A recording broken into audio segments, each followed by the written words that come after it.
Hello YouTube, Mariel here.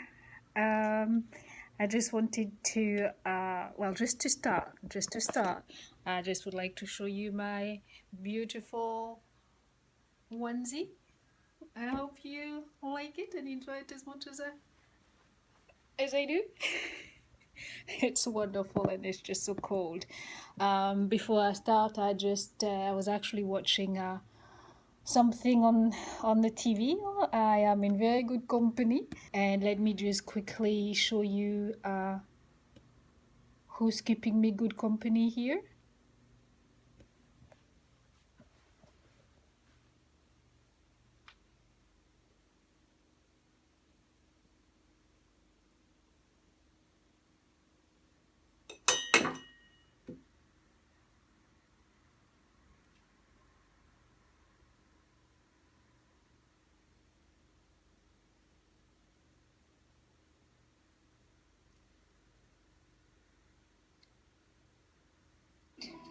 Your courage. We celebrate your spirit. We celebrate your genius. We speak your name. We speak your name. The poem, to me, was the central force of the weekend, because Pearl was able to capture, in the words of that poem, every single thing my heart wanted to say to these women. So yes, I am in very good company. I'm not bored. There's plenty to do. And actually I really wanted to finish to watch that program that I just came across on the TV, but I really wanted to make this video and get it out of the way. So so I have to skip, and I'm hoping that I'll be able to catch it some other time. But yes, the reason why I wanted to make this video, this very random video, is really because I went into a forum earlier today, and there was one young person who asked this question, and she wanted to know what other people thought, because she was struggling with, you know, getting this very specific question from a partner, which was, you think you're so much better than anyone else, don't you? Other people gave her their point of views and their own experience, and another one contributed to in the forum, saying that they've gotten the usual, you know, you think it's all about you. Yes, I've had this as well within my toxic relationship. And so I started to think about it a little bit, and very much that question made me want to make this video to give my point of view, you know, based on my own experience and my newly acquired knowledge. And also I very much would like if, you know, you could please leave your own experience as well of this on this matter down below in the comment section. That would be great. And so here is what I think. What I think is this communication style is a covert way of attacking and forcing someone else to feel insecure.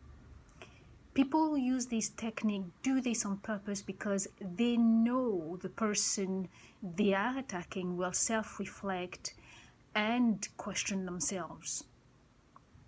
I firmly think that people who covertly attack others in this manner already know that sensitive, caring people thrive to become better about being watchful of how they interact with their environment. And I also believe similar techniques are also used by narcissists to actually test their target at the beginning of the relationship. I think this helps them to judge the level of instinctive reaction of the target, which probably helps them to adjust the intensity of their approach when manufacturing chaos around the victim, which of course provide the narcissist with the appropriate emotion they need to feed off of, to feel good about themselves. For me, when it comes to the target or victim, my question is it truly weird for anyone to intentionally choose to avoid behaving like a bull in a china shop everywhere they go with anything and everyone? Is it really that strange to actively choose to not behave like that?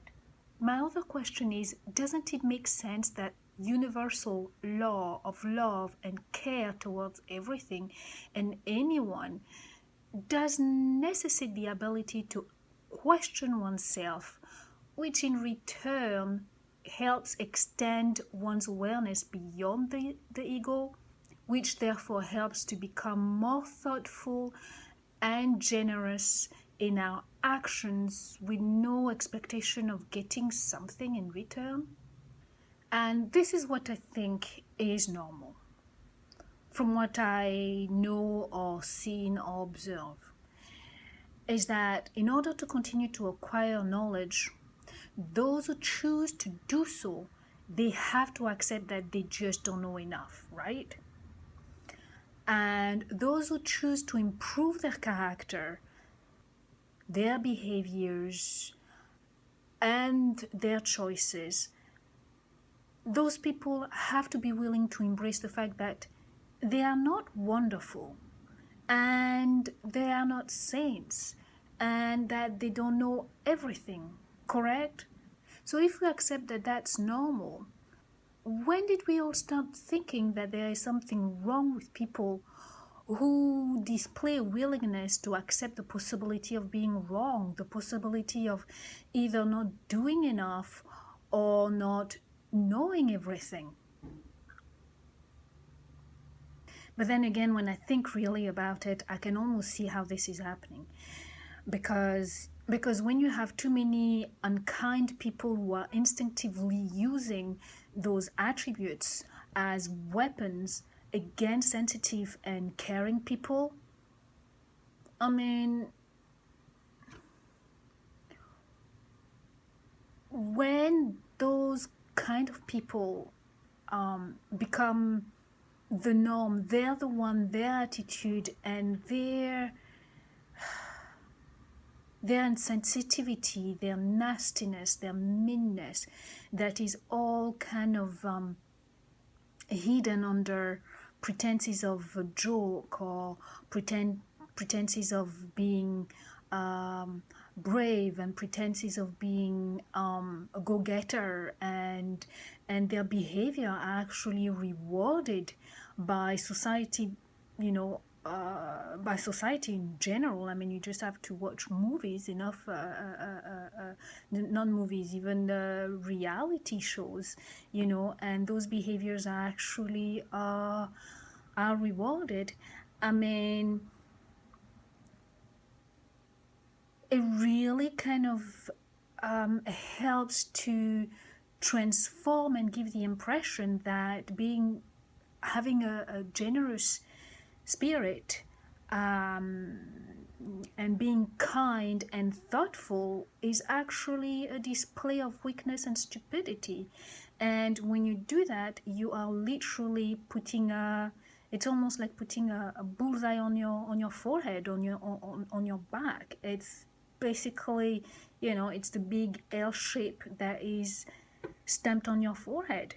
And this is really sad. This is extremely sad and tragic for society, at large. And the consequences of that is that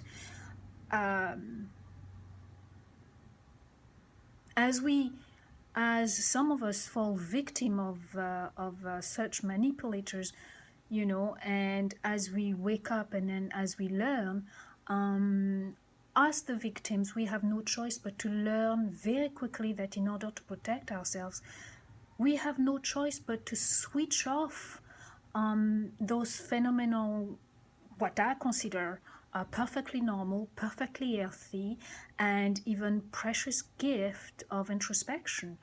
And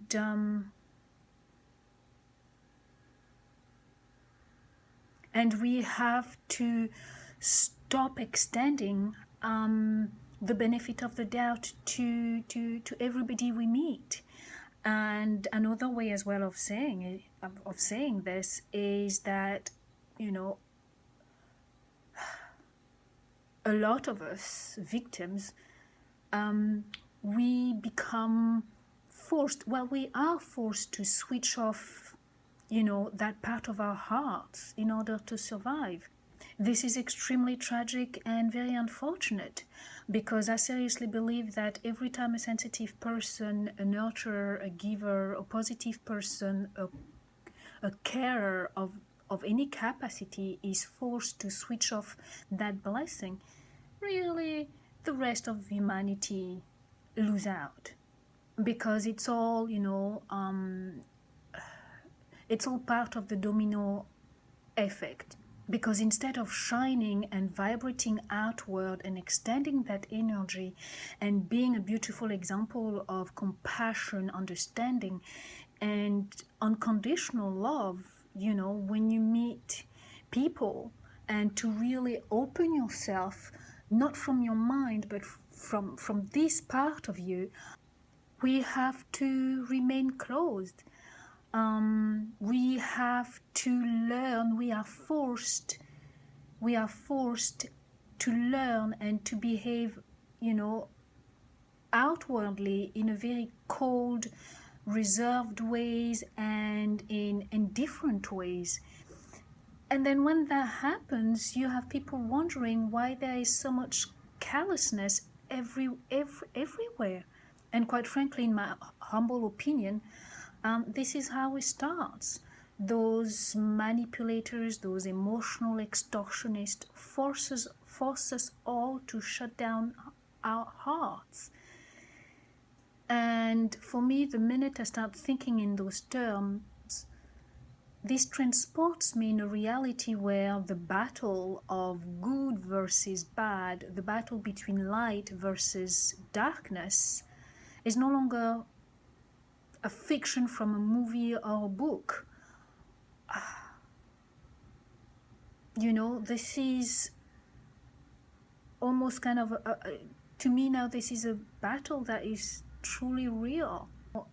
And if any of us can accept that this is a fact and this is really happening and this is true, then we don't have the choice but to ask ourselves the question of how do we keep our hearts open and our gifts flowing. And well, believe me and trust me when I say I don't have the answer to that. I wish I did have, and I guess all of us are on that quest. But you know, I can maybe just, you know, suggest a couple of things that come to mind that I plan on using myself now. And one of those things is to become clear that when somebody attacked me in this manner by specifically telling me, you know, you think you better than anyone else, don't you? You think you're so much smarter, don't you? You think you're special, don't you? Or you always think it's all about you, or you think you know it all, don't you? That kind of thing. Whenever somebody talks to me like that from now on, instead of feeling guilt, shame, weird, and start questioning myself, what I'm going to do from now on is that I want to start to learn to immediately start suspecting that person, and also choose from now on to believe anybody that speaks to me like that from now on is either insecure or they're hiding something, and this is their way of deflecting, projecting, or covertly saying to me to back off. And if that person is a narcissist, well, for all of us, we better believe that they are toying with us for the specific purpose to feed off of the emotional confusion and turmoil. That's for sure. So I think the first thing is to accept that there is nothing weak about questioning oneself. I think it's a wondrous ability, of course, as long as it's not taken to the extreme. Secondly, when anyone does this, no matter who they are, we need to teach ourselves to well, I need to teach myself to instantly narrow my eyes, lean forward, and from that moment on, actually start paying even more close attention to that person and put them automatically on my or put them automatically onto my narcissistic suspect red flag list. Yes, because I'm just gonna have a list now. Whenever I meet people, I'm gonna have a list, and I'll be watching everybody very, very carefully. And this is going to be very important, because the usual difficulty is, how do you discern between a general jerk and a true emotional predator? This is not an easy task. This is certainly not easy. So, having that list, it's going to help me, and but anyway, in the meantime, for us victims, we just have to keep learning. We have to keep our ears cleaned. We have to keep our ears cleaned. We have to keep our mind sharp and our eyes peeled while I'm hiding mine. Anyway, bye for now. Oh,